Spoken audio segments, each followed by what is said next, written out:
அனைவருக்கும் வணக்கம். நான் உங்கள் பழனி ஜெயவேணுகோபால். 6ஆம் பாவம் அந்த டாபிக்ல இன்னைக்கு நம்ம பேசலாம். பொதுவா 6ஆம் பாவம்ங்கிறது ருண, ரோக, சத்துருக்கு உண்டான பாவம். இப்போ ஒரு ஜாதகத்துல 6ஆம் பாவத்துல கிரகங்கள் இருக்கு. லக்னம், லக்னாதிபதி, ராசி, ராசி அதிபதி. இவர்கள் ஒரு ஜாதகத்துல மறையக்கூடாது. அதாவது பொதுவாக லக்னம் பலப்பட வேண்டும். அதுக்கப்புறம் ராசி பலப்பட வேண்டும். இப்போ 6ஆம் பாவம் அப்படிங்கிறது நமக்கு தெரியும். நோய குறிக்கும், எதிரிய குறிக்கும், வம்பு வழக்க குறிக்கும் அப்படின்னு. 6ஆம் பாவம் தான் சர்வீஸ். 6ஆம் பாவம் தான் கவலை. 6ஆம் பாவம் தான் எதிரி. 6ஆம் பாவம் தான் நோய். அப்போ ஒரு ஜாதகத்துல லக்னாதிபதி 6ஆம் இடத்துல இருந்தாருன்னா, இந்த ஜாதகம் வலுன்னு எடுத்துக்கிறதா, வலு இல்லைன்னு எடுத்துக்கிறதா அப்படின்னு ஒரு கேள்வி.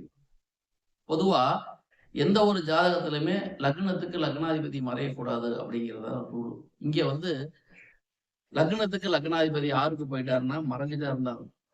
அதே சமயத்துல அவர் ஜாதகத்துல லக்னமும் ராசியும் 6, 8 இருக்கக்கூடாது. அப்படி 6, 8 இருந்தா குழப்பங்கள் ஜாதகரிடம் இருந்து கொண்டே இருக்கும் அப்படிங்கிறது ஒரு கான்செப்ட். சரி, 6ஆம் பாவத்துல லக்னாதிபதி போயிட்டாரு, இவருக்கு எப்படி இருக்கும் அப்படின்னு கேட்டா, அந்த 6ஆம் இடம் லக்னாதிபதி இருக்கிற இடம் அதுக்கு நட்பு வீடா பகை வீடான்னு பார்க்கணும். அந்த வீட்டுல லக்னாதிபதி எந்த தன்மை வாங்குறாரு? ஆட்சியா இருக்காரா, உச்சமா இருக்காரா, நீசமா இருக்காரா, வர்க்கோத்தமமா இருக்காரா, அஸ்தகமா இருக்காரா, எந்த வகையில பாதிக்கப்பட்டிருக்காரு அல்லது நல்லா இருக்காருன்னு முதல்ல தெரிஞ்சுக்கணும்.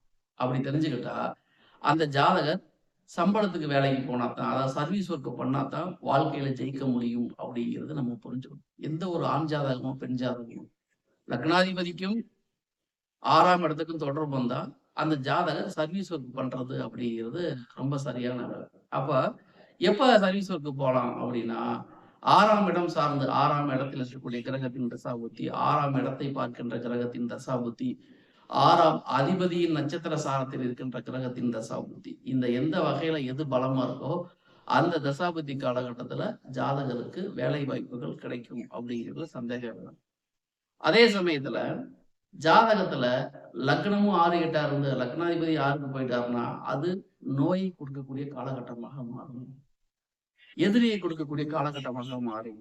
கடனை குறிக்கக்கூடிய காலகட்டமாக மாறும். எல்லாமே அந்த காலகட்டத்துல ஜாதகருக்கு நடக்க ஆரம்பிக்கும். எப்போ? 6ஆம் இடம் சம்பந்தப்பட்டு தசாபுத்தி நடக்கிறப்போ. அப்ப இந்த ஜாதகர் காலம் முழுக்க இப்படித்தான் இருக்க முடியுமா அப்படின்னு கேட்டா அதுக்கு உண்டான வழிபாடுகள். 6ஆம் பாவம் நோய் வருதா?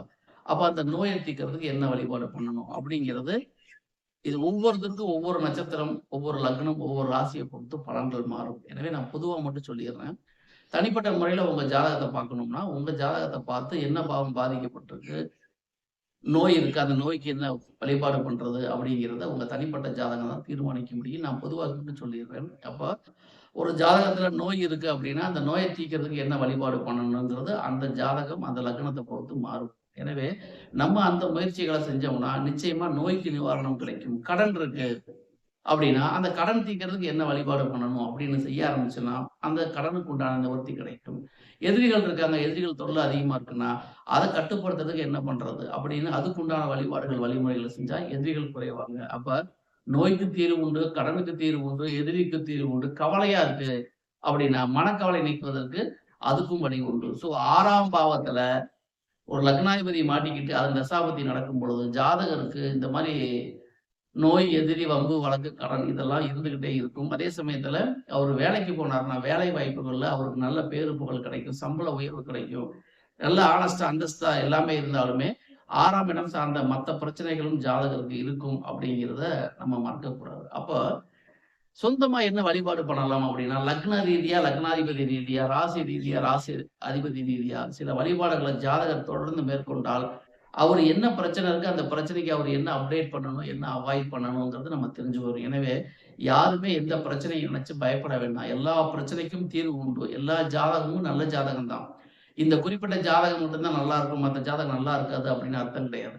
உங்க ஜாதகத்த பார்த்தா, உங்க பிரச்சனைக்கு தீர்வு என்ன அப்படிங்கிறது கிடைச்சிரும். எனவே, எல்லாரும் உங்க ஜாதகத்த பார்த்தே முடிவு பண்ணிக்கங்க. பொதுவா வரக்கூடிய தகவல வச்சு நீங்களா செல்ஃப் ட்ரீட்மெண்ட் ஆரம்பிக்காதீங்க. ஆக லக்னாதிபதி 6ஆம் இடத்தில் இருந்தாலும், 6ஆம் இடத்து சம்பந்தப்பட்ட தசாபதி நடந்தாலும், ஜாதகருக்கு நோய், எதிரி, வம்பு, வழக்கு, கடன், கவலை இதுல எது இருக்கு, அத தீர்க்கறதுக்கு என்ன வழிபாடு பண்றதுங்கிறது அவரு ஜாதகமே சொல்லும். மொத்தத்துல அவங்க பண்ண வேண்டியது தனிப்பட்ட முறையில அவங்க குலதெய்வ வழிபாடு தொடர்ந்து பண்ணணும், இஷ்ட தெய்வ வழிபாடு தொடர்ந்து பண்ணணும்.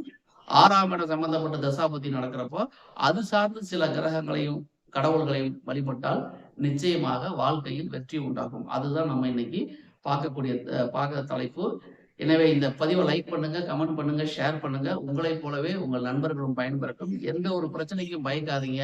எல்லா பிரச்சனைக்கும் தீர்வு உண்டு அப்படிங்கிறத நமக்கு தன்னம்பி அளிக்கக்கூடிய ஒரு விஷயம். ஸோ ஜாதகம் எந்த நிலைமையில் இருந்தாலும், எப்படியாப்பட்ட பிரச்சனையில் இருந்தாலும் அனைத்துக்கும் தீர்வு உண்டு. அதுக்கு காரணம் உங்க ஜாதகம் தான். உங்க ஜாதகத்தை பார்த்து என்ன பண்ணலாம், எதை பண்ணா ஜெயிக்க முடியும்னு பார்த்து அந்த விஷயத்த தொடர்ந்து செய்யுங்க. நிச்சயமா ஜெயிக்கலாம். நன்றி நேயர்களே. மீண்டும் அடுத்த பதிவில் வேறொரு தலைப்பில் உங்களை சந்திக்கின்றேன். அதுவரை உங்களிடமிருந்து விடைபெறுவது உங்கள் ஜெயம் வேணுகோபால். நன்றி, வணக்கம்.